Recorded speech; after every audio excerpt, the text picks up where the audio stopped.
Topic है आज का बिजनेस सर्विसेज। बिजनेस सर्विसेज में पहले सर्विसेज को समझेंगे। सर्विस होती क्या है? सर्विस ऐसी इकोनॉमिक एक्टिविटीज होती हैं जो इंटेंजिबल होती हैं, रेंडर की जाती हैं यानी कि प्रोवाइड की जाती हैं किसी सर्विस प्रोवाइडर के द्वारा, और वो सेटिस्फैक्शन प्रोवाइड करती है कंज्यूमर को। यानी कि सर्विस एक ऐसी एक्टिविटी है जिसमें एक सर्विस प्रोवाइडर होता है और वो अपनी एक्टिविटी से सर्व करता है सर्विस के रिसीवर को यानी कि कंज्यूमर को। इकोनॉमिक्स में गुड्स दो तरह की होती हैं, एक होती हैं फिजिकल गुड्स और दूसरी होती हैं सर्विसेज। जो सर्विसेज होते हैं इनको इनविजिबल गुड्स भी कहा जाता है इकोनॉमिक्स में। तो कोई भी सेलर अपने ग्राहकों को या तो फिजिकल गुड्स बेचता है या इनविजिबल गुड्स बेचता है। फिजिकल गुड्स में जैसे कि मेडिसिन बेचना, कपड़ा बेचना, फर्नीचर बेचना, कार बेचना, जो चीजें दिखती हैं। इनविजिबल गुड्स में ऐसी गुड्स बेची जाती हैं जो दिखती नहीं है लेकिन जो यूजर होता है उसको सेटिस्फैक्शन मिल जाती है। जैसे डॉक्टर अपनी सर्विस देता है, वकील अपनी सर्विस देता है, टीचर अपनी सर्विस देता है, बैंक अपनी सर्विस देता है, इंश्योरेंस सर्विस देता है। तो जो सर्विसेज हैं इनको इनविजिबल गुड्स भी कहा जाता है इकोनॉमिक्स में, और कॉमर्स में इनको डायरेक्टली सर्विस बोल दिया जाता है। इसको मैं एक और एग्जांपल से क्लियर करना चाहूंगा कि जैसे आप डॉक्टर के पास जाते हैं, डॉक्टर आपको प्रेस्क्राइब करता है मेडिसिन, आपकी बीमारी की पहचान करता है और उसके अकॉर्डिंगली आपको वो प्रेस्क्राइब करता है कि किस तरह की मेडिसिन आपको लेनी है। तो जो डॉक्टर ने आपको दिया ये सर्विस है। अब आप मेडिकल स्टोर से जब मेडिसिन खरीदोगे तो जो मेडिसिन वो गुड्स है। ठीक वैसे ही आप मोबाइल खरीदते हैं सैमसंग का, तो सैमसंग का जो मोबाइल खरीदा ये गुड्स है, लेकिन ये मोबाइल आपके काम का नहीं होगा जब तक आप इसमें किसी का कनेक्शन नहीं लोगे, किसी की सर्विस नहीं आएगी। जैसे जियो से आपने कनेक्शन लिया तो जियो आपको क्या देता है? सर्विस देता है। आप रिचार्ज कराते हो और उससे आप बात कर सकते हो, ये सर्विस है। तो इसी तरीके से नेचर ऑफ सर्विसेज की नेचर क्या होती है? इंटेंजिबिलिटी। अभी हमने देखा कि जो सर्विसेज होती हैं वो इंटेंजिबल होती हैं, मतलब उनको हम देख नहीं सकते, टच नहीं कर सकते, लेकिन महसूस कर सकते हैं। अगर हमसे कोई कहे कि ये मोबाइल किसका है तो हम बता देंगे सैमसंग का, लेकिन अगर वो कहे क्या इसमें कनेक्टिविटी है तो हम दिखा नहीं सकते। हाँ, चेक करके बात करके देखेंगे, अगर कनेक्ट हो गया तो इसका मतलब कनेक्टिविटी है, यानी कि जो कनेक्टिविटी है वो सर्विस है। इनकंसिस्टेंसी, सर्विसेज जो होती हैं उनमें कंसिस्टेंसी नहीं होती, वो हर टाइम एक्सक्लूसिव होती हैं, अलग तरीके से होती हैं।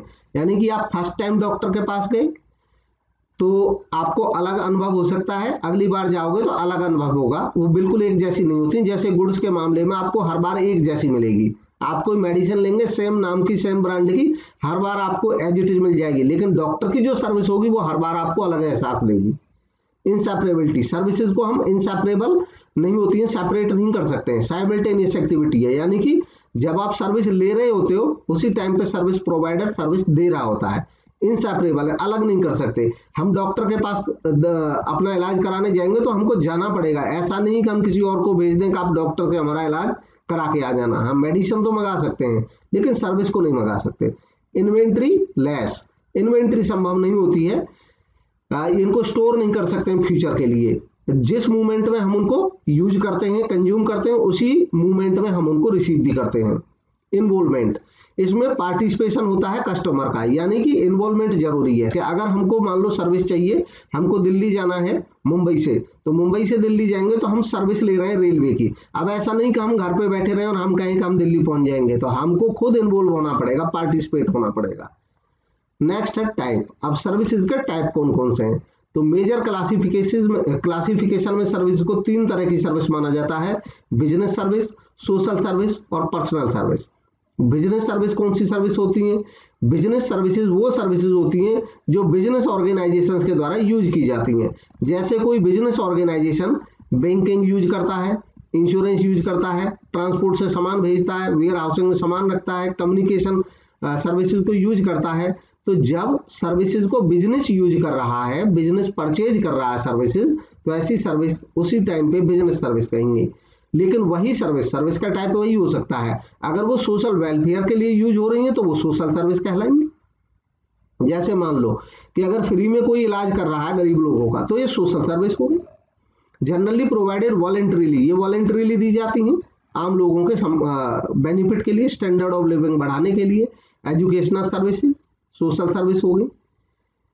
नेक्स्ट है पर्सनल सर्विस। पर्सनल सर्विस वो होती है जो एक पर्सन को दी जाती है उसकी नीड के मुताबिक, यानी कि यहाँ पे ना बिजनेस को दी जा रही है ना समाज हित के लिए दी जा रही है, एक पर्सन को सेटिस्फाई करने के लिए दी जा रही है और उस पर्सन की डिमांड के मुताबिक दी जा रही है। जैसे हम रेस्टोरेंट में जाते हैं और हम खाने का ऑर्डर करते हैं, तो रेस्टोरेंट वाले हमारा खाना हमको ऑर्डर करेंगे, यानी कि ये पर्सनल सर्विस होगी। टूरिज्म में हम घूमने जाते हैं, रिक्रिएशनल एक्टिविटीज, हम एंटरटेनमेंट के लिए कोई एक्टिविटीज एंजॉय करते हैं, ये पर्सनल सर्विसेज है। नेक्स्ट है बैंकिंग। अब banking is the service. Banking वह सर्विस है, यानी कि अब हम सर्विसेज के टाइप पढ़ रहे हैं, अब तक ये सर्विसेज की कैटेगरी थी। अगर बैंक की सर्विस, जब बैंक की सर्विस किसी बिजनेस को मिलेगी तो यही बैंकिंग बिजनेस सर्विस हो जाएगी। लेकिन यही बैंक जब समाज के वेलफेयर के लिए कोई ऐसा काम कर दे जिससे समाज का हित होता हो, तो ये सोशल सर्विस हो जाएगी इसी बैंक की, बैंकिंग की ही सर्विस। और यही बैंक की सर्विस अगर किसी पर्सन की नीड को पूरा करती है कि एक पर्सन को मुझे लोन नहीं चाहिए था, लोन मिल गया, तो ये पर्सनल सर्विस हो गई। यानी कि डिपेंड करता है कि यूज किस काम में, किस तरीके से हो रही है। तो बैंकिंग को हम ओवरऑल पढ़ेंगे कि बैंकिंग की सर्विसेज होती क्या है, कैसे होती हैं। बैंकिंग क्या है? सबसे पहले बैंकिंग ऐसी सर्विस है या ऐसी एक्टिविटी है जो बैंकों के द्वारा की जाती है, और बैंक इसमें क्या करते हैं? डिपॉजिट एक्सेप्ट करते हैं, जमा स्वीकार करते हैं और लोन देते हैं। बैंक क्या होते हैं? बैंक ऐसी संस्थाएं होते हैं जो मनी डिपॉजिट एक्सेप्ट करते हैं, डिपॉजिट के फॉर्म में हमसे पैसा लेते हैं, जो कि डिमांड पे रिपेबल होता है। वो कहते हैं कि जब आप वापस मांगोगे तो हम दे देंगे, इस तरह वो जमा लेते हैं।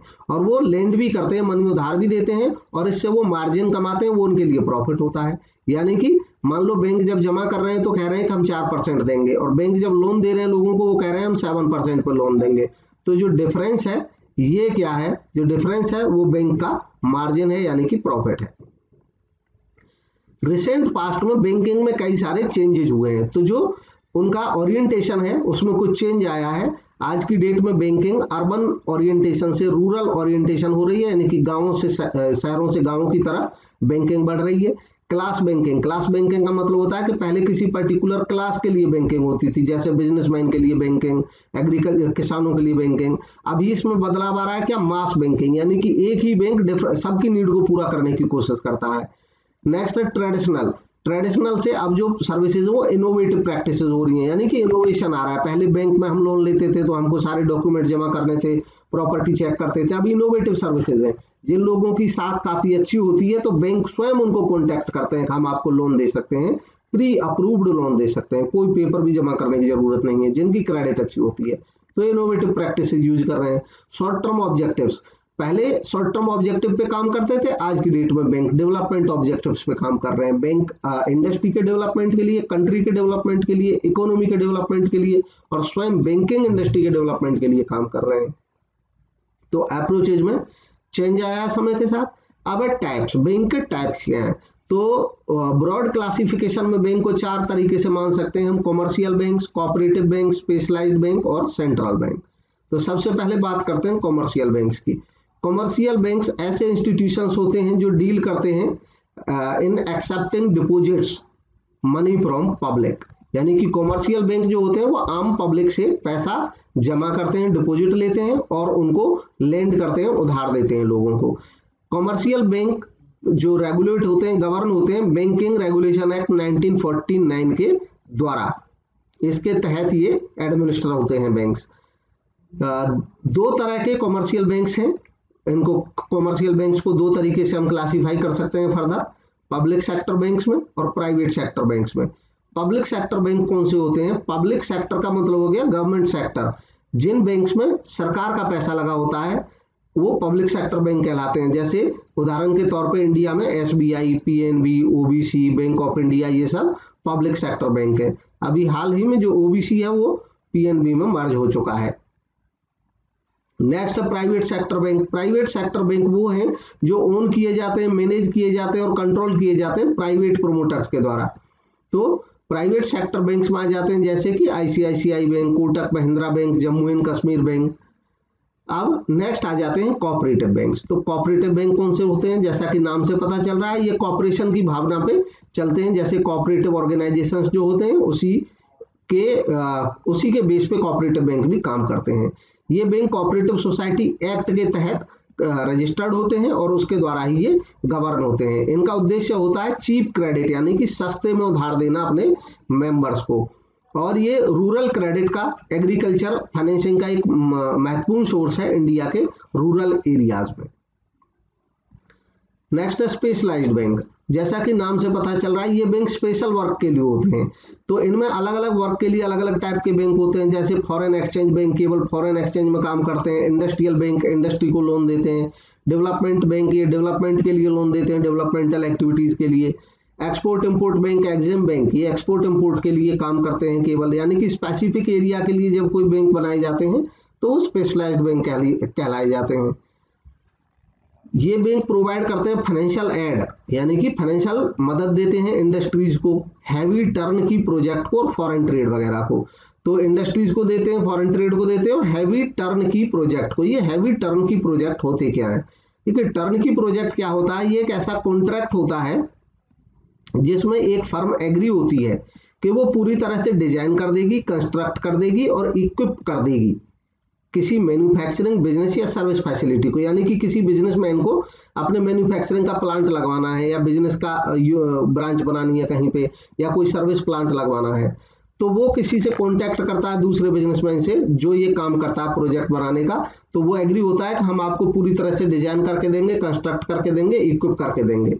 और फिर उसके बाद टर्न करता है प्रोजेक्ट को ओवर टू द परचेजर, यानी कि अब परचेजर को वो सौंप देता है उस प्रोजेक्ट को जब वो रेडी हो जाता है ऑपरेशन के लिए और बदले में अपना रेम्युनरेशन ले लेता है।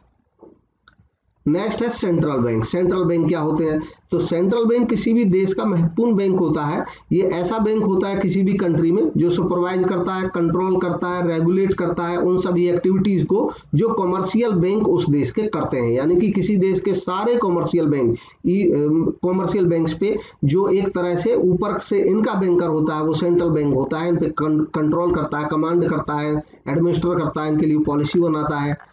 ये एक गवर्नमेंट बैंकर के तौर पे भी काम करता है। जो सेंट्रल बैंक होता है किसी भी देश का वो उस देश की सरकार का भी बैंकर माना जाता है।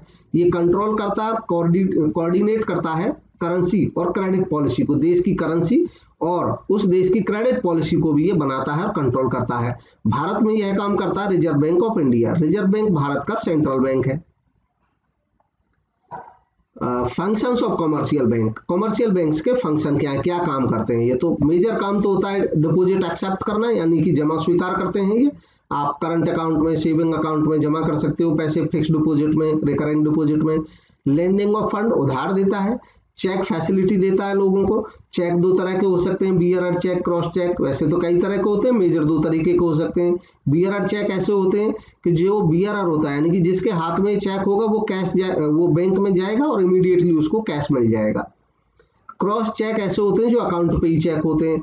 इसमें किसी पर्सन के अकाउंट में हमको इनको जमा करना होता है। जब अकाउंट में जमा करते हैं तो अकाउंट में ही पैसा जाता है, इनको काउंटर पे कैश नहीं कराया जा सकता क्रॉस के चेक को। नेक्स्ट है रेमिटेंस ऑफ फंड। अगला काम करते हैं कमर्शियल बैंक, फंड रेमिट करते हैं। रेमिट एक जगह से दूसरी जगह, यानी कि हमको यहाँ से मतलब दिल्ली से मुंबई पैसा भेजना है तो हम रेमिट कर सकते हैं फंड यहाँ से, मतलब हमें खुद लेके जाने की जरूरत नहीं होगी। हम अपने बैंक से ड्राफ्ट के माध्यम से, पे ऑर्डर के माध्यम से या मेल ट्रांसफर के माध्यम से फंड ट्रांसफर कर सकते हैं। हमको पैसा लेने की जरूरत नहीं होगी। जो हमारा रिलेटिव रहता होगा उसको वहाँ के बैंक से पैसा मिल जाएगा। अलाइड सर्विसेज, इसके अलावा अन्य भी बहुत सारी अलाइड सर्विसेज यानी कि और कई सर्विसेज देते हैं, जैसे बिल पेमेंट करना, बिल ऑफ एक्सचेंज को डिस्काउंटिंग करना, लॉकर फैसिलिटी भी देते हैं, अंडरराइटिंग सर्विसेज भी करते हैं। अंडरराइटिंग सर्विसेज यानी कि कंपनीज के शेयर डिवेंचर बिकवाने में भी ये मदद करते हैं।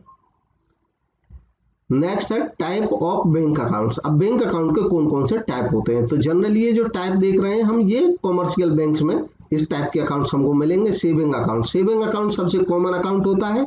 इसका उद्देश्य होता है लोगों में सेविंग की भावना आए, लोग छोटी छोटी जमा इनमें बचत कर सकते हैं और उनको अच्छा इंटरेस्ट भी मिल जाता है। दूसरा होता है करंट अकाउंट। करंट अकाउंट का नेचर करंट होता है, मतलब इसमें आप जितना चाहे जब चाहे पैसा निकालो, पैसा रखो, जितना पैसा आपका जमा है उतना निकाल सकते हो और कई दफे जितना जमा उससे भी ज्यादा निकाल सकते हो। ओवरड्राफ्ट की फैसिलिटी भी मिल जाती है करंट अकाउंट में। करंट अकाउंट बिजनेसमैन जो होते हैं उनके पर्पज का होता है। अब करंट अकाउंट की खासियत ये होती है कि वैसे तो इस पर कोई लिमिटेशन नहीं होती, आप जब चाहे पैसा जमा करें, निकालें, जितना मर्जी चेक लें, चेक से पेमेंट करें, ओवरड्राफ्ट भी कर सकते हैं।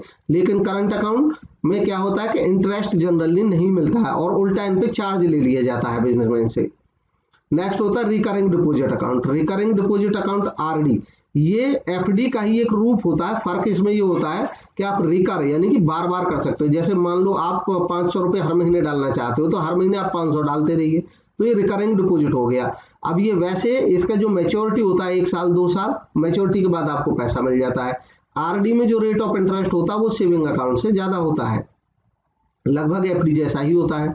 अब fixed deposit account, fixed deposit को टर्म डिपॉजिट भी कहते हैं और फिक्स्ड डिपॉजिट अकाउंट ऐसा होता है कि एक बार पैसा इसमें जमा हो गया निश्चित अवधि के लिए, उस अवधि के बाद ही यह पैसा आपको मिलता है। हालांकि प्रीमैच्योर भी संभव है, यानी कि समय से पहले भी आप कभी कभी निकाल सकते हैं पैसा, लेकिन उस केस में जो आपको इंटरेस्ट मिल रहा था एफडी का, उस इंटरेस्ट पे कुछ चार्ज लग जाएगा, यानी कि कुछ इंटरेस्ट बैंक फॉरफिट कर लेता है।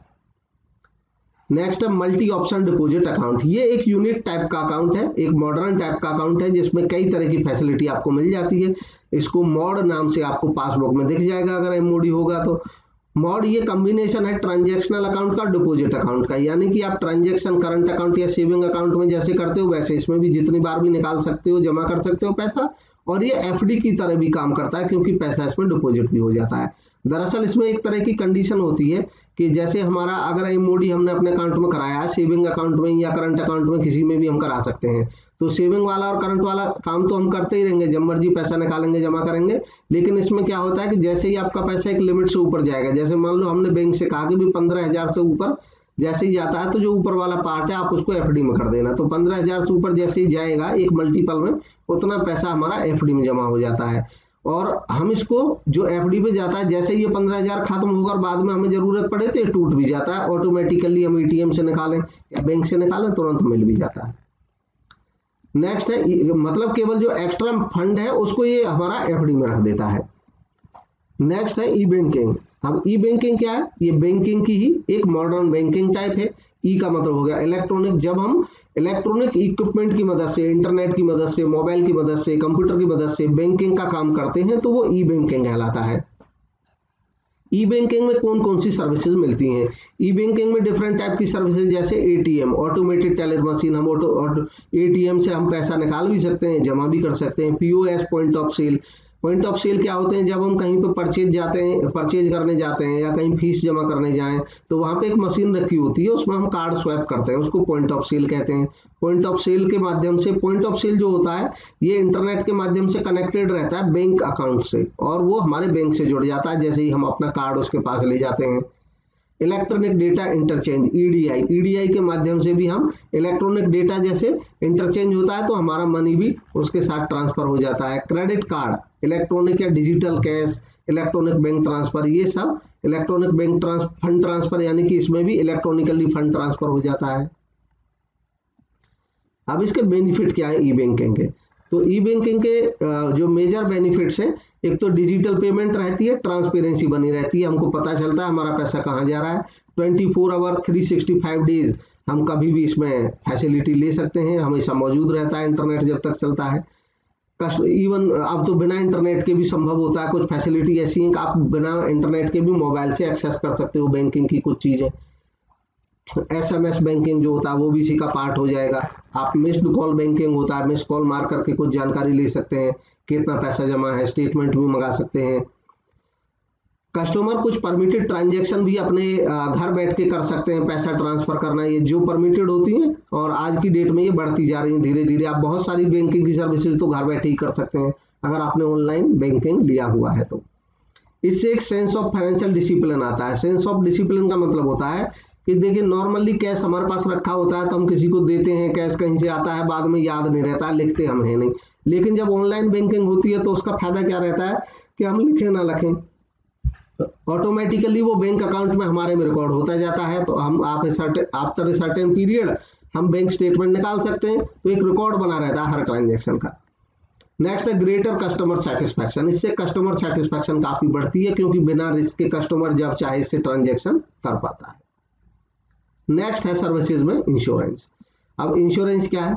इंश्योरेंस एक ऐसा कॉन्सेप्ट है या ऐसी एक्टिविटी है या ऐसा डिवाइस है जिसमें जो लॉस होता है, लॉस होने की जो संभावना है किसी कारण से, वो स्प्रेड कर दिया जाता है बहुत सारे लोगों के बीच में। यही इंश्योरेंस का फंडा है, बेसिक फंडा यही होता है इंश्योरेंस का।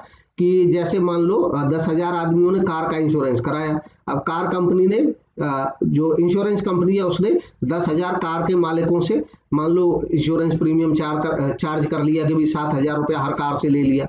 अब सारी कार्स के तो एक्सीडेंट होंगे नहीं, अब भगवान ना करे किसी की कार का एक्सीडेंट हो जाए, एक का दो का, तो अब कार कंपनी क्या है, ये जो प्रीमियम का पैसा इतने सारे कार वालों से आया, 7,000 करके 10,000 कार वालों से 10-20 एक्सीडेंट हो जाते हैं, तो इसी जो फंड इकट्ठा हो रहा है इतने सारे लोगों का प्रीमियम का, उन्हीं में से इनकी पूर्ति हो जाती है। जिनको कोई लॉस नहीं होगा उनका पैसा जब्त हो जाता है। तो एक तरह से बहुत सारे लोग, जो एक आदमी की रिस्क थी वो कई लोगों में बट गई धीरे धीरे। ये एक कॉन्ट्रैक्ट होता है इंश्योरेंस, या कहो एक एग्रीमेंट रहता है। ऐसा एग्रीमेंट होता है जिसमें एक पार्टी एग्री होती है कि वो आपको रिटर्न कर देगी, आपका जो लॉस है उसको कंपनसेट कर देगी, लेकिन आपको उसके बदले में एक कंसीडरेशन, एक एग्रीड अमाउंट पे करना होगा। यानी कि एक पार्टी इंश्योरेंस कंपनी, दूसरी पार्टी इंश्योरेंस कराने वाला, इनके बीच में एक एग्रीमेंट होता है। इंश्योरेंस कंपनी कहती है कि भाई आप मुझे इतना प्रीमियम अगर दे देते हो तो मैं इतने रुपए तक का लॉस आपका कवर कर दूंगा, आपको अगर लॉस हो गया तो इस तरह का ये एक एग्रीमेंट हुआ। कॉन्ट्रैक्ट रिटर्न में होता है इस टाइप का जो कॉन्ट्रैक्ट होता है, और इसी कॉन्ट्रैक्ट को हम पॉलिसी कहते हैं, पॉलिसी डॉक्यूमेंट। इसमें जो इंश्योरेंस, जिसका मतलब जो पर्सन इंश्योरेंस कराता है अपने लाइफ का या अपने रिलेटिव के लाइफ का या अपनी सामान का इंश्योरेंस कराता है, उस पर्सन को तो इंश्योर्ड कहते हैं, और जो इंश्योरेंस करता है उसको इंश्योरर कहते हैं। इंश्योरर दरअसल कोई कंपनी होती है। इंश्योरर को एश्योरेंस अंडरराइटर भी बोल दिया जाता है। नेक्स्ट है फंक्शंस ऑफ इंश्योरेंस। अब फंक्शन क्या है, इंश्योरेंस क्या काम करता है? ये सर्टेनिटी, एक निश्चितता देता है। अब निश्चितता ये नहीं है कि आपका लॉस नहीं होगा, लॉस तो हो सकता है, लेकिन आपके लॉस की क्षतिपूर्ति कर देगा, इस बात की निश्चितता होती है। प्रोटेक्शन, आपको प्रोटेक्शन होता है लॉस से, यानी कि आपका जो सामान है उसका तो एक्सीडेंट हो सकता है, लेकिन आपका जो इकोनॉमिक लॉस है उससे प्रोटेक्शन मिल जाएगी, आपको बदले में पैसा मिल जाएगा। रिस्क शेयरिंग, ये रिस्क को शेयर कर देता है बहुत सारे लोगों के बीच में। एसेट एंड कैपिटल फॉर्मेशन, और सबसे महत्वपूर्ण काम इकोनॉमी के लिए होता है कि जो इंश्योरेंस कंपनीज होती हैं, ये प्रीमियम के तौर पे लोगों से पैसा इकट्ठा करती हैं, और उस पैसे को ये अल्टीमेटली कहाँ, इंडस्ट्री में जो कंपनीज को लोन्स की जरूरत होती है उनको लोन दे देती हैं, जहां पे ज्यादा प्रोडक्टिव काम में ये पैसा लग जाता है। तो इस तरह से इससे कैपिटल का फॉर्मेशन भी होता है देश में। अब इंश्योरेंस के प्रिंसिपल्स कौन कौन से हैं? तो major principle utmost good faith, परम सद्विश्वास। ये प्रिंसिपल ये कहता है कि जो इंश्योरेंस है वो ऐसा कॉन्ट्रैक्ट है जो सद्विश्वास पे आधारित है। अगर उस सद्विश्वास में कोई पर्सन जानबूझ करके कमी लाता है तो अब उसको इसका लॉस बियर करना पड़ सकता है। कॉन्ट्रैक्ट ऑफ इंश्योरेंस है, इसको कॉन्ट्रैक्ट ऑफ यूबेरी में ही फिदेई कहते हैं। तो इसका मतलब होता है अटमोस्ट गुड फेथ। ये ड्यूटी होती है इंश्योर्ड की, जिसका इंश्योरेंस कराए, जो इंश्योरेंस कराता है अपना या अपने सामान का, कि वो वॉलेंटरीली सारी जानकारी एक्यूरेट प्रोवाइड करे। रिस्क से रिलेटेड कोई बात है उसको बताए इंश्योरेंस कंपनी को, क्योंकि अगर उसने कोई बात छुपाई और उसको लॉस हो गया तो इंश्योरेंस कंपनी उसको पैसा देने से मना कर सकती है, इसलिए उसको सारी बातें बतानी चाहिए। नेक्स्ट है इंश्योरेबल इंटरेस्ट। इंश्योरेबल इंटरेस्ट का मतलब होता है कि हम किसी चीज का इंश्योरेंस तभी करा सकते हैं जब हमारा उसमें इंश्योरेबल इंटरेस्ट हो। इंश्योरेबल इंटरेस्ट का मतलब होता है कि हमारा उसमें कोई मॉनेटरी इंटरेस्ट होना चाहिए, यानी कि उस सामान के होने से हमको लाभ हो और ना होने से हानि हो। जैसे हम अपनी कार का इंश्योरेंस करा सकते हैं, अपने घर का इंश्योरेंस करा सकते हैं। अगर लाइफ इंश्योरेंस की बात है तो हम अपने जो क्लोज रिलेटिव हैं, ब्लड रिलेशन में, उनका इंश्योरेंस करा सकते हैं। यही इंश्योरेबल इंटरेस्ट होता है। हम ऐसी चीजों का इंश्योरेंस नहीं करा सकते जिनमें हमारा कोई इंटरेस्ट नहीं है, कोई हित नहीं है, जिनके ना होने से हमें कोई लॉस नहीं है। नेक्स्ट है इंडेमनिटी, क्षतिपूर्ति। इंडेमनिटी का इंश्योरेंस कहता है, ये प्रिंसिपल कहता है कि जो इंश्योरेंस होता है वो इंडेमनिटी, क्षति की पूर्ति करता है। ये प्रॉफिट कमाने के लिए नहीं होता कि आपने मान लो 10 लाख का इंश्योरेंस करा लिया आपने किसी सामान का, अब सामान आपका डैमेज हुआ और डैमेज होने से पता चला कि इसमें केवल 5 लाख का ही लॉस है, तो इंश्योरेंस कंपनी आपको ज्यादा से ज्यादा 5 लाख ही देगी, जितना लॉस हुआ है उससे ज्यादा नहीं देगी, मतलब क्षति की पूर्ति करेगी, आपको प्रॉफिट अर्न नहीं कराएगी। हालांकि ये प्रिंसिपल इंडेमनिटी है लाइफ इंश्योरेंस के केस में लागू नहीं होता, क्योंकि जो लाइफ होती है उसकी कीमत मापी नहीं जा सकती है। नेक्स्ट है proximate cause. Proximate cause principle का मतलब होता है कि जो इंश्योरेंस आपने जिस कॉज के लिए कराया है वह कॉज प्रॉक्सिमेट होना चाहिए लॉस का, तभी आपको पैसा मिलेगा। फॉर एग्जांपल मान लो आपने समुद्री बीमा में आपने अपने कार्गो का इंश्योरेंस करा रखा है, कार्गो मतलब माल का बीमा करा रखा है। अब माल का बीमा अगर आपने समुद्री इंश्योरेंस में कराया है तो वो समुद्री जो सी पैरल्स होते हैं, यानी कि जो समुद्री प्रॉब्लम्स होती हैं उनके लिए होता है वो। अगर मान लो कोई ऐसा केस बनता है कि जैसे माल आपका उसमें रखा था और चूहे ने मान लो माल को नुकसान पहुंचा दिया, तो आपको आपके लॉस की यहाँ पे क्षतिपूर्ति नहीं होगी, क्योंकि प्रॉक्सिमेट कॉज जो था वो सी पैरल नहीं है। ये चूहे आपके उसमें रह गए माल में जहाज के समय पे, उन्होंने नुकसान कर दिया तो उसकी भरपाई नहीं होगी। लेकिन दूसरा एक केस हो सकता है कि जैसे मान लो चूहे ने जहाज में कोई ऐसा छेद कर दिया और उस छेद से पानी आ गया और पानी से माल खराब हो गया, तब आपको मिल जाएगा, क्योंकि पानी जो प्रॉक्सिमेट कॉज हुआ लॉस का वो हुआ पानी से सामान खराब हुआ, चूहे ने तो छेद किया जहाज में। अब इंश्योरेंस कंपनी ये नहीं कह सकती है कि ये तो चूहे ने छेद कर दिया इसलिए पानी आया इसलिए हम पैसा नहीं देंगे, नहीं, क्योंकि इंश्योरेंस का जो प्रिंसिपल है प्रॉक्सिमेट कॉज है, प्रॉक्सिमेट कॉज की कंडीशन पूरी हो गई, मिल जाएगा आपको पैसा। नेक्स्ट है सबरोगेशन। सबरोगेशन होता है कि जैसे किसी पर्सन ने इंश्योरेंस कराया आपने किसी एसेट का, मान लो कार का या किसी सामान का इंश्योरेंस कराया, उस सामान को लॉस हो गया, डैमेज हो गया, इंश्योरेंस कंपनी ने आपको पैसा दे दिया, तो अब आपका जो मालिकाना हक था उस सामान पे अब आपका नहीं रहेगा। अगर वो कोई कबाड़ बचता है उसमें और वो बिक जाता है तो उस पे जो राइट है वो इंश्योरेंस कंपनी का होगा। किसी की कार मान लो चोरी हो जाती है, अब उसकी चोरी की कार का जो लॉस था वो इंश्योरेंस कंपनी ने दे दिया, बाद में मान लो वो कार मिल जाती है तो अब मालिक को नहीं मिलेगी, क्योंकि अब ही हैज सबरोगेटेड हिज राइट, उसने तो अपना राइट किसको दे दिया, इंश्योरेंस कंपनी को दे दिया, उसको इंश्योरेंस कंपनी ने उसका जो लॉस था उसको गुड कर दिया, यानी कि उसको पैसा दे दिया है। तो अब वो जो इंश्योरर है वो स्टैंड करेगा हमारे प्लेस पे, इंश्योर्ड के प्लेस पे।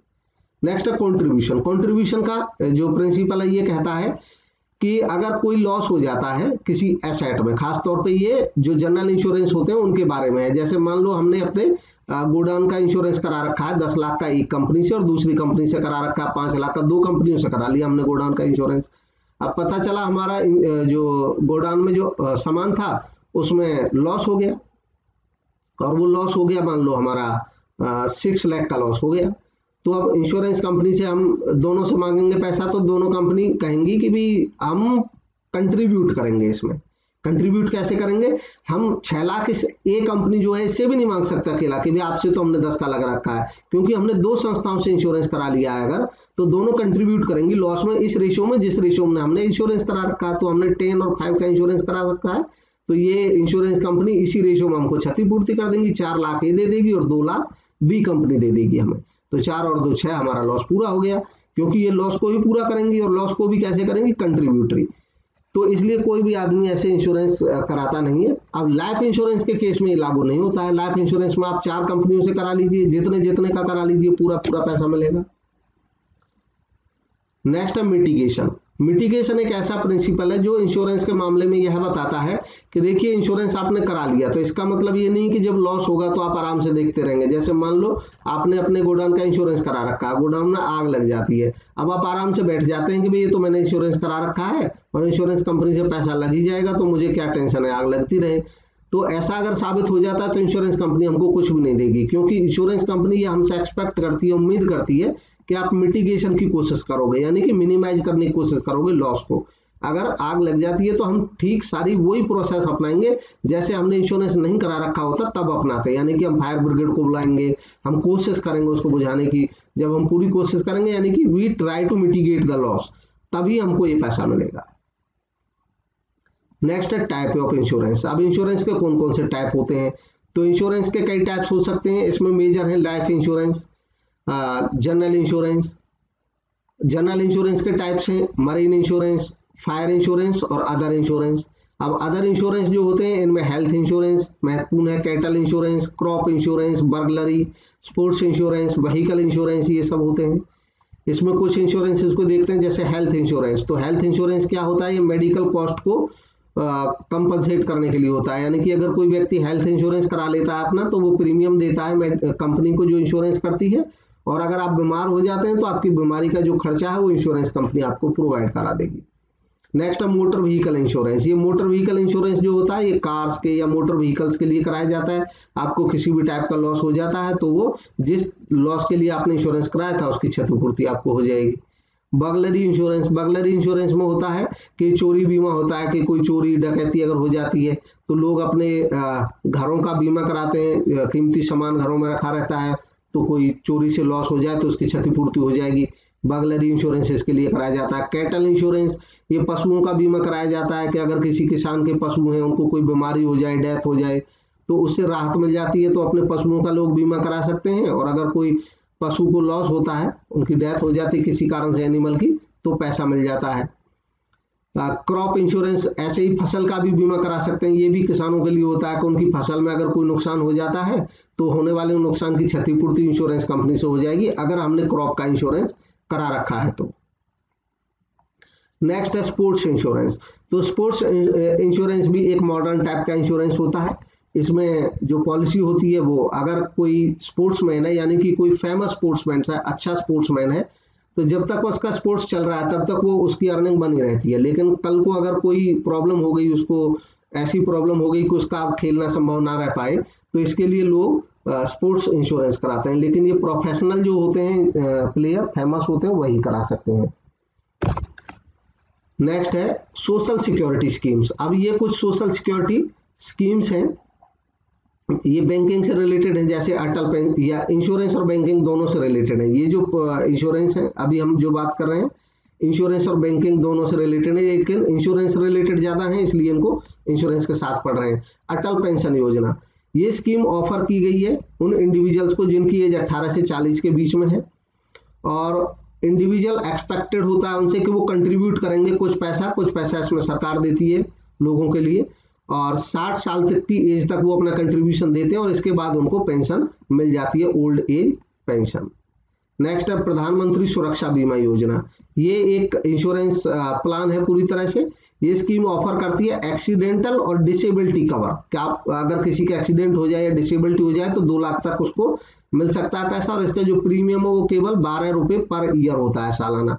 आपके बैंक में जिसमें अकाउंट है आप डायरेक्ट उस बैंक से करा सकते हैं, क्योंकि ये बैंक और इंश्योरेंस दोनों की मिक्सअप स्कीम्स है।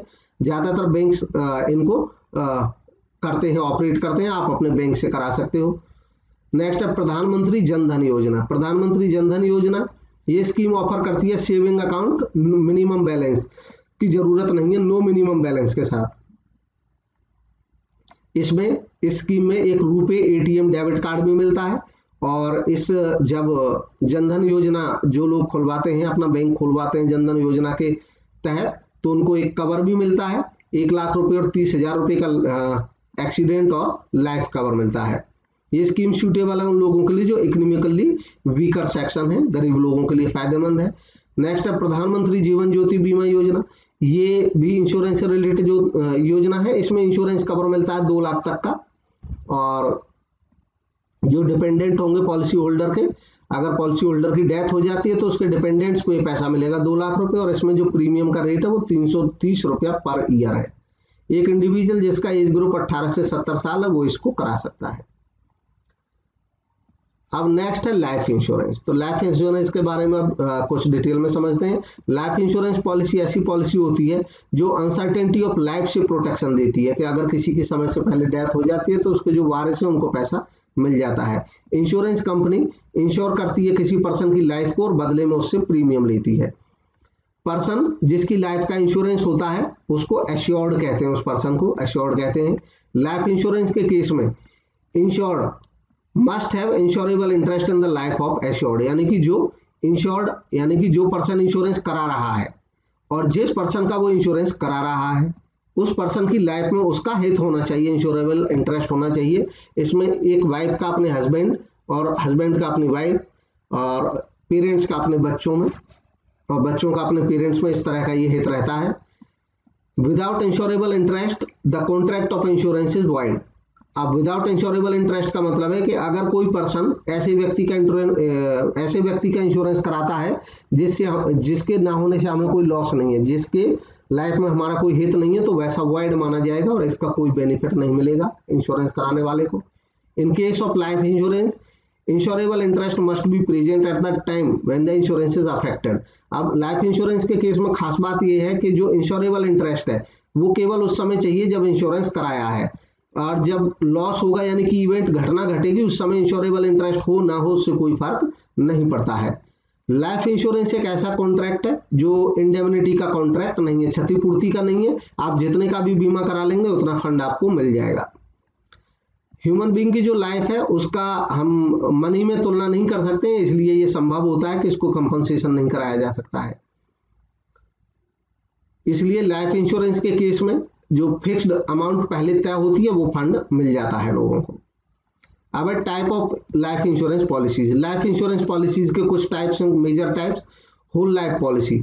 होल लाइफ पॉलिसी ऐसी पॉलिसी होती है जिसमें पूरे लाइफ का इंश्योरेंस हो जाता है, यानी कि आपकी जितनी लाइफ है उसका आप पूरे का इंश्योरेंस कराते हैं, लेकिन प्रीमियम कुछ समय तक देते हैं, उसके बाद बंद हो जाता है। और इसका जो पैसा है वो केवल तभी मिलेगा जब डेथ हो जाती है पर्सन की, उसके जो वारिस होते हैं उनको मिलता है। नेक्स्ट है एंडोमेंट लाइफ एश्योरेंस पॉलिसी। तो ये सबसे कॉमन टाइप की इंश्योरेंस पॉलिसी है। ये एक फिक्स्ड पीरियड के लिए होता है, लिमिटेड नंबर ऑफ ईयर्स के लिए। जैसे मान लो 15 साल के लिए कराया, 20 साल के लिए कराया। अगर 20 साल के अंदर अंदर जो एश्योर्ड है अगर उसकी डेथ हो जाती है तो उसका पैसा उसके वारिस को मिल जाता है, और अगर मान लो वो जीवित रहता है पॉलिसी के 20 साल पूरे होने पर भी तो स्वयं उस पर्सन को मिल जाता है जिसका ये इंश्योरेंस है fund. Joint life policy. Joint life policy होती है जिसमें 2 या 2 से ज्यादा लोग मिलकर के अपना इंश्योरेंस कराते हैं। जनरली ये हस्बैंड और वाइफ ले सकते हैं ज्वाइंट लाइफ पॉलिसी, या पार्टनरशिप के केस में पार्टनर्स ज्वाइंट लाइफ पॉलिसी लेते हैं। Annuity policy. एन्युटी पॉलिसी जैसा कि नाम से पता चल रहा है वार्षिकी। अब ये कहते हैं एन्युटी है, अदरवाइज इसमें मंथली, क्वार्टरली, हाफ ईयरली या एनुअल इंस्टॉलमेंट में आपको फंड मिल जाता है। आप एक साथ जमा कर देते हैं पैसे को। ज्यादातर ये पेंशन के तौर पे ये पॉलिसी यूज होती है। जिन लोगों को एक रेगुलर इनकम चाहिए कुछ समय के बाद और अभी उनके पास फंड है तो वो अभी फंड जमा करा देंगे और कुछ समय के पश्चात उसको मंथली या क्वार्टरली पैसा मिलने लग जाएगा।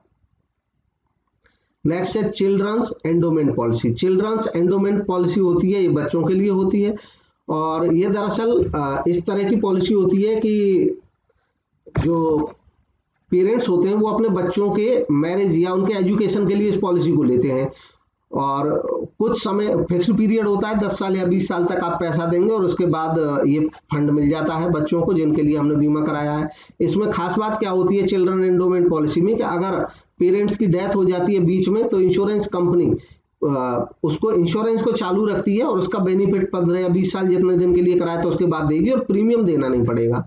इस केस में प्रीमियम से छूट मिल जाती है। अब है फायर इंश्योरेंस। फायर इंश्योरेंस के केस में ये फायर इंश्योरेंस जो कराया जाता है ये उन चीजों का कराया जाता है जिनमें फायर से लॉस हो सकता है। बाकी सेम कंडीशन रहती है इसमें भी इंश्योरेंस की। इसमें प्रीमियम दिया जाता है एक मुश्त, और अगर फायर से लॉस हो जाता है तो उसका कंपनसेशन कंपनी दे देती है।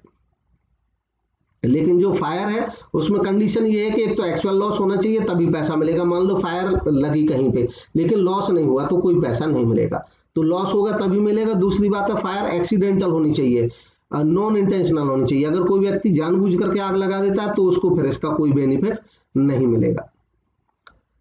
तो ये इसकी मेजर बातें हैं। और in case of insurable interest, interest must be present both at the time of insurance and eight the time of loss. यानी कि फायर इंश्योरेंस के केस में जो इंश्योरेबल इंटरेस्ट है वो दोनों समय होना जरूरी है, इंश्योरेंस कराते समय भी और लॉस होते समय भी। बाकी इसमें फायर इंश्योरेंस पॉलिसी में इंश्योरेंस के जितने भी प्रिंसिपल हैं वो सब लागू होते हैं। Utmost good faith, strict indemnity, ये सारे इसमें प्रिंसिपल्स लागू होते हैं।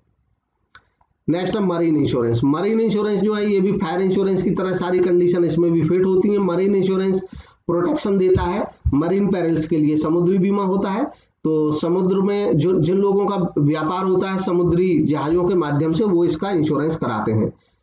और जो मरीन पैरल्स होते हैं। जब मरीन पैरल्स में क्या हो सकता है कि शिप किसी रॉक से टकरा जाए, शिप को अटैक कर दे कोई एनिमी, फायर लग जाए वहां पे, लेकिन मरीन के दौरान, समुद्री यात्रा के दौरान पायरेट, समुद्री लुटेरे होते हैं, वो जहाज को लूट लें या बंधक बना लें जहाज के सदस्य को, क्रू मेंबर्स को, तो इन सब लॉसेस की क्षतिपूर्ति करता है। 3 तरीके का हो सकता है मरीन इंश्योरेंस: शिप या हल इंश्योरेंस, कार्गो या गुड इंश्योरेंस और फ्राइट इंश्योरेंस। शिप या हल इंश्योरेंस में जहाज का बीमा कराया जाता है, ये जहाजी कंपनी कराती है। कार्गो इंश्योरेंस में माल का बीमा कराया जाता है, ये वो पर्सन कराता है जिसका माल है। और फ्राइट इंश्योरेंस ये जहाजी कंपनी कराती है, अपने भाड़े का बीमा कराती है, जब उसको ये डाउट हो कि भाड़ा डूब सकता है। दरअसल होता क्या है, जहाजी कंपनी के केस में अगर मान लो जहाज रास्ते में डूब गया तो जो कंपनी होती है जिनका सामान होता है वो भाड़ा देने से मना कर देती हैं, तो ऐसे केस में फ्राइट इंश्योरेंस भी करा लिया जाता है जहाजी कंपनी के द्वारा। अब इसमें जो मरीन इंश्योरेंस में कॉन्ट्रैक्ट ऑफ इंडेमनिटी लागू होता है पूरी तरह से, जैसे जनरल इंश्योरेंस में सारे प्रिंसिपल जितने भी हैं इंश्योरेंस के वो लागू होते हैं मरीन इंश्योरेंस के केस में, चाहे वो इंडेमनिटी का है और चाहे अन्य कोई प्रिंसिपल है। बाकी हल पॉलिसी के केस में, हल पॉलिसी यानी कि जहाज का बीमा जो कराया जाता है, जो जहाज का, शिप का जो बीमा कराया जाता है उसको हल पॉलिसी कहते हैं। अमाउंट इंश्योर्ड फिक्स्ड होती है at a level above the current market value, current market value से कुछ ऊपर। ये contract of utmost good faith होता है। इंश्योरेबल इंटरेस्ट, अब जहाजी कंपनी के केस में insurable interest at the time of loss होना चाहिए केवल, इंश्योरेंस कराते समय हो ना हो उससे कोई फर्क नहीं पड़ता है। और कॉजा प्रॉक्सिमा का जो प्रिंसिपल है वो भी लागू होगा, सारे प्रिंसिपल जितने भी हैं इसके इंश्योरेंस के वो सारे लागू होते हैं इस पे भी। कम्युनिकेशन सर्विसेज, कम्युनिकेशन सर्विसेज में इंफॉर्मेशन एक्सचेंज की जाती है पर्सन्स के बीच में या इंस्टीट्यूशंस के बीच में। कम्युनिकेशन सर्विसेज में शामिल है वॉइस का ट्रांसमिशन, डेटा का ट्रांसमिशन, टेक्स्ट का, साउंड का, इमेजेस का, यानी कि एक इंफॉर्मेशन दूसरी जगह जब भेजते हैं तो इसको हम कम्युनिकेशन कहते हैं। ये हेल्पफुल होती हैं कम्युनिकेशन सर्विसेज कि इनसे लिंक इस्टेब्लिश कर पाता है बिजनेस अलग अलग पार्टीज से। पोस्टल सर्विसेज, कम्युनिकेशन सर्विसेज में पोस्टल सर्विसेज इस टाइप का अरेंजमेंट होता है जहां पे गवर्नमेंट या इवन अब तो प्राइवेट एजेंसीज भी ये ट्रांसमिट करती हैं लेटर्स को, पैकेजेस, पीरियोडिकल्स या कोई भी रिलेटेड आइटम उसको एक से दूसरी जगह भेजती हैं। इंडिया पोस्ट, भारत में जो गवर्नमेंट उपक्रम है, गवर्नमेंट वेंचर है पोस्टल सर्विसेज प्रोवाइड करने वाला, इंडियन पोस्ट नाम से, ये एक अलग से डिपार्टमेंटल अंडरटेकिंग है भारत सरकार का। ये डिपार्टमेंट प्रोवाइड कराता है बहुत सारी पोस्टल सर्विसेज पूरे इंडिया में। लगभग इनके 1,50,000 से ज़्यादा पोस्ट ऑफिसेज हैं इंडिया में और most widely distributed postal network है दुनिया का। कंट्री को पूरे को 23 पोस्टल सर्किल में डिवाइड किया हुआ है और हर एक सर्किल का जो चीफ होता है उसको चीफ पोस्ट मास्टर जनरल कहते हैं। हर एक सर्किल आगे रीजन्स में डिवाइडेड होता है और हर रीजन का एक हेड होता है पोस्ट मास्टर जनरल। अपने रीजनल और डिविजनल लेवल अरेंजमेंट के माध्यम से यह डिपार्टमेंट फैसिलिटी प्रोवाइड कराता है, खासतौर पे 2 तरीके की, फाइनेंशियल फैसिलिटी भी और मेल फैसिलिटी भी। फाइनेंशियल फैसिलिटी शुरुआती मेल फैसिलिटीज ही प्रोवाइड कराता था इंडियन पोस्ट डिपार्टमेंट, लेकिन बाद में फाइनेंशियल फैसिलिटीज भी शुरू की गई। इसमें सेविंग स्कीम्स जैसे कि पीपीएफ, पब्लिक प्रोविडेंट फंड, किसान विकास पत्र, नेशनल सेविंग सर्टिफिकेट्स, इनके अलावा कुछ बैंकिंग फंक्शन भी अब स्टार्ट किए हैं। अब तो ये पोस्टल पेमेंट बैंक ही बन गया है।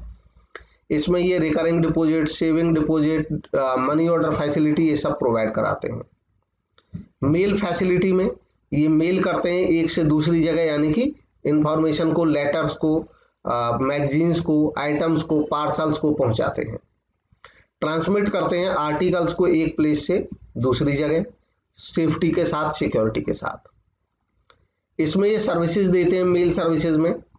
मेल सर्विस इनकी काफी कॉमन सर्विस है। इसमें ये लेटर्स और पार्सल्स को एक से दूसरी जगह पहुंचाते हैं। रजिस्टर्ड पोस्ट, अब मेल का ही यानी कि पोस्ट का ही ये रजिस्टर्ड फॉर्म है। इसमें रजिस्टर्ड रहता है, जो भी हम मेल पहुंचाते हैं एक से दूसरी जगह जब भेजते हैं तो रजिस्टर्ड में क्या है कि जो भेजने वाली पार्टी है उसको इस बात का रिसीप्ट मिलता है कि आपका सामान पहुंचाया जाएगा एक रजिस्टर्ड एड्रेस पे, उसको प्रूफ मिलता है डिलीवरी का कि भाई ये सामान पहुंच गया है। पार्सल, पार्सल दरअसल जब कोई गुड्स भेजी जाती हैं रख करके तो उनको पार्सल कहते हैं। स्पीड पोस्ट, ये रजिस्टर्ड पोस्ट का ही अगला फॉर्मेट है इसमें, क्योंकि कुरियर्स जो होते हैं प्राइवेट कुरियर वो काफी स्पीड से काम करते हैं, तो उनसे कंपटीशन करने के लिए इंडियन पोस्टल डिपार्टमेंट ने स्पीड पोस्ट स्टार्ट की। स्पीड पोस्ट का जो खर्चा होता है थोड़ा सा ये रजिस्टर्ड पोस्ट से कुछ महंगा होता है और ये काफी जल्दी हमारे लेटर्स को, डॉक्यूमेंट्स को पहुंचा देता है। ग्रीटिंग पोस्ट, ये ग्रीटिंग्स के लिए होती हैं, फेस्टिवल्स वगैरह पे लोग इसे यूज करते थे, आज की डेट में तो अब ये आउटडेटेड हो चुके हैं लगभग। मीडिया पोस्ट, मीडिया पोस्ट में कोई कंपनी अपना प्रचार जब करना चाहती है, पब्लिसिटी करना चाहती है, तो वो आम पब्लिक के पास पोस्ट के माध्यम से, मीडिया पोस्ट के माध्यम से अपने पोस्ट कार्ड, एनवलप, एरोग्राम्स, टेलीग्राम ये सब भेज सकती है। डायरेक्ट पोस्ट, डायरेक्ट पोस्ट भी होता है कि इसमें डायरेक्ट एडवर्टाइजिंग का ये हिस्सा है, डायरेक्ट अपने कस्टमर के पास कोई संस्था अपनी इंफॉर्मेशन पहुंचाती है। International money transfer, international money transfer भी पोस्टल डिपार्टमेंट प्रोवाइड कराता है। इसमें इंटरनेशनल लेवल के मनी को ट्रांसफर करना, और इसके लिए इस इंडियन पोस्ट डिपार्टमेंट ने अपना एग्रीमेंट किया हुआ western union financial services USA के साथ। ये 185 कंट्रीज से ज्यादा में मनी ट्रांसफर, मनी रेमिट कर सकते हैं इसके माध्यम से।